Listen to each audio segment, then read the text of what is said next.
Hey friend, welcome back to Bible Tract Echoes. Thank you so much for tuning in today. I so appreciate the fact that you would listen to me monologue towards you, but I'd love to make this a dialogue.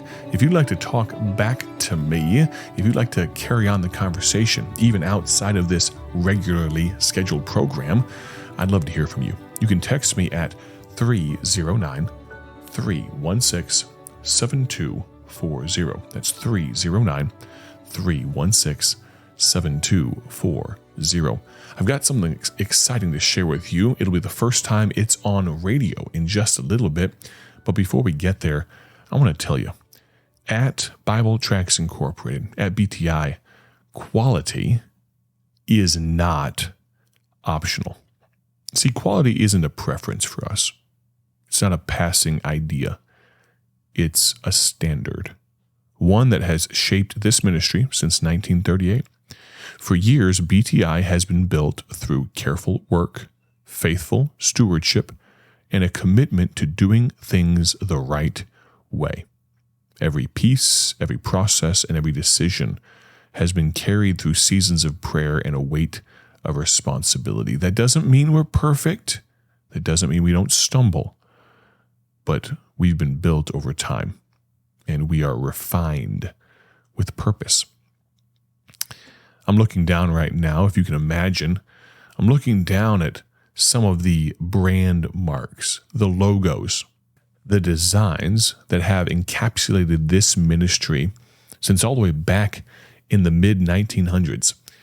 To think back, this ministry started in 1938. And I'm looking down at these, honestly, very well done logos, and they look so nostalgic to me. They have such a flair for legacy about them, if you will.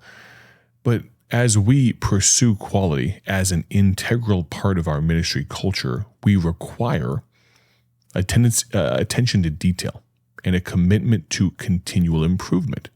I'm looking down at 3-4 different logos here.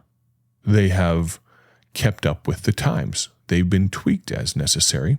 And if we fall short, as I just said, in our desire for a continual improvement, we strive to have the discipline to address our shortcomings.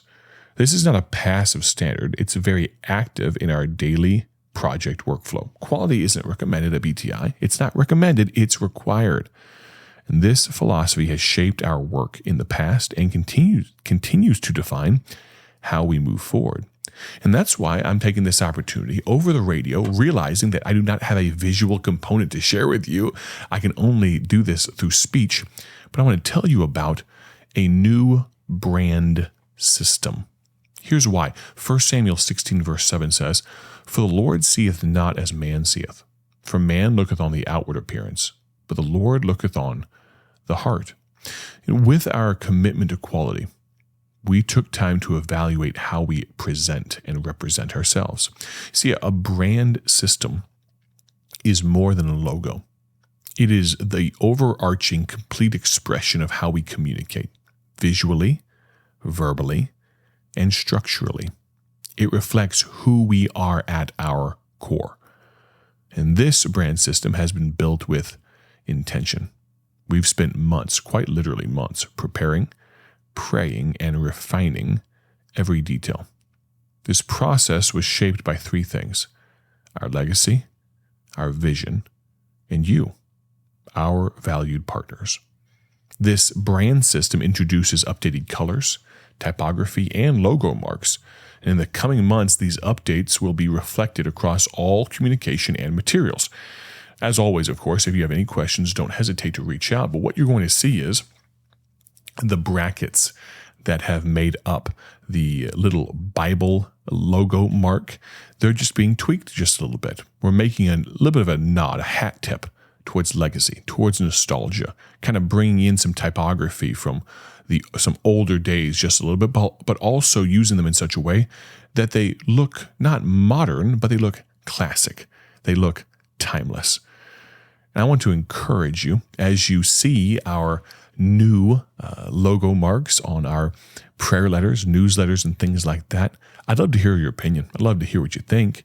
You can text me at 309 316-7240. Our desire is truly just to represent Christ, our Savior, in an even better way. I'm so thankful for the fact that we get to partner with folks like you, that we get to work alongside you as we endeavor to get the gospel to the world. Now, I told you I have something exciting to talk to you about. See, we recently just produced another gospel film. Now, this gospel film, though, is the first of what I hope to be many, the very first foreign language gospel film. You see, we had the opportunity to go to the beautiful country of Panama. Now, this trip to Panama, you realize down there in Central America, only about 600 miles. Panama is north of the equator. Of course, the Panama Canal is there and all of that. This country, Spanish-speaking country, these people need the gospel. There's 5 or 6 million people in Panama, and every single one of them, absolutely without a doubt, if they are unsaved at this moment, they need Christ. And so we had the privilege of partnering with a wonderful missionary down there, Isaiah, his dear wife Cherith Hansen is her last name. Good folks. We had the chance to put together an update video for them.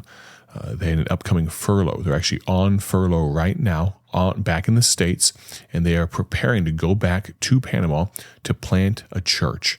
And they were just finishing up their very first term. They've learned the language. They've worked alongside some veteran missionaries. They're coming back to rearm, and get ready to go back and plant a church for the glory of God. And we had the opportunity to make a gospel film for them. We recorded this gospel film in Spanish, but we also made an English version. And what I'd like to do now is to share the audio of it with you. You'll hear some sound effects and things like that. If I want you to imagine a young Panamanian man walking through the city of Panama, walking through Catholic churches, walking in darkness.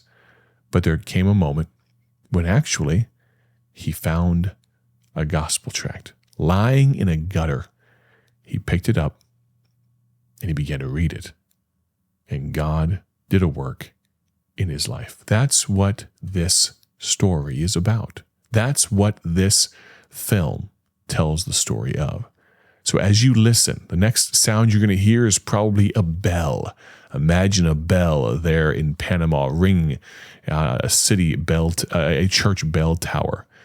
And you're going to hear this voice tell his story in English, of course, not in Spanish. I'm not assuming that you speak Spanish. Maybe you do. Well, if you do, you can text me. I'll tell you at the end how you can get a hold of me to get a link to this on YouTube. And God's used it already in a great way, both in English and in Spanish. And we're excited about what God's going to do as we try to get it to hundreds of thousands, maybe even millions of Panamanians here in the near future. Listen now with a soft heart and open ears. I've been doing this my whole life. Lighting the candles, saying the prayers, crossing myself before I eat. They said it would bring peace, but I don't feel any closer to God. It all feels like I'm walking in circles. Still, I keep going because I don't know what else to do. I thought if I just kept doing the right things, God would eventually meet me. I don't drink. I don't steal. I go to church. I confess. But I still feel like I'm carrying something I can't shake. I keep repeating the prayers, but they don't reach past the ceiling. I do everything they told me to do, and still, I feel lost. They promised peace, but all I feel is silence. There's a verse I heard once. There's a way which seemeth right unto a man, but the end thereof are the ways of death. I don't know what it means, but I can't stop thinking about it. I don't even know what I'm looking for anymore. I've been walking this road for so long, I forgot what the destination was supposed to be. Everything blends together now. Streets, prayers, rules, silence.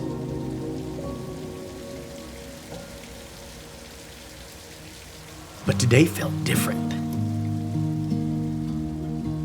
I passed it at first. Just a little piece of paper on the ground. But something made me stop. It looked out of place, bright, clean, alive. I knew I needed to see what it said. It said, I was a sinner. Not just imperfect, not just struggling, but guilty, separated from God. It didn't stop there, but God commended his love toward us in that while we were yet sinners, Christ died for us. He didn't wait for me to get it right. He came for me, as I am. It said salvation wasn't through religion, or works, or rituals. Not by works of righteousness which we have done, but according to his mercy, he saved us. Not Christ in tradition, not Christ and effort, just Christ. I'm the way, the truth, and the life.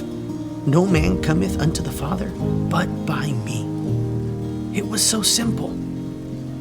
And I had missed it all my life. I didn't pray like before. I didn't count beads. I didn't light a candle. I just believed.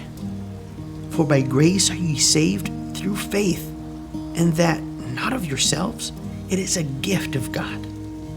I didn't come to earn anything. I just came to receive what he already gave. I cried out to Jesus, and he heard me.